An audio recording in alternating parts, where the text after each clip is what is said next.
അങ്ങനെ ശിക്ഷയൊക്കെ കഴിഞ്ഞ് എല്ലാവരും മടങ്ങിപ്പോണ്. ഇപ്പൊ നേവി അങ്ങോട്ടേക്ക് ക്രിക്സസിന്റെ അടുത്തേക്ക് ഓടി വരികയാണ്. കാവൽക്കാരൻ അവളെ തടയുന്നത് കണ്ട ഡോക്ടർ ഇപ്പോ അവളെ വിടാൻ വേണ്ടി പറയാണ്.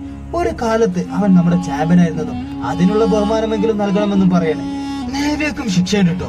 തലമുടിയൊക്കെ മുറിച്ച് അവളെ നാട് കടത്താനാണ് തീരുമാനം. എന്നാൽ താൻ സ്വാതന്ത്ര്യം നേടുമെന്നും അവളെ കണ്ടെത്തുമെന്നും വാക്ക് കൊടുക്കുകയാണ് ക്രിക്സസ്.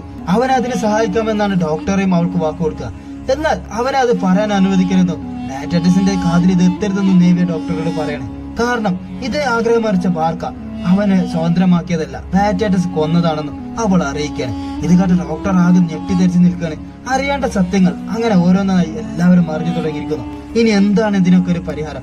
ലാറ്ററ്റസിന്റെ കൂടെ ഗ്ലാബറും കൂടി ഒരുമിച്ചാൽ ഗ്ലാഡിയേറ്റർമാരടങ്ങുന്ന എല്ലാ അടിമകൾക്കും അത് നല്ല ഓർമ്മകൾ സമ്മാനിക്കില്ല എന്ന് ഉറപ്പാണ്.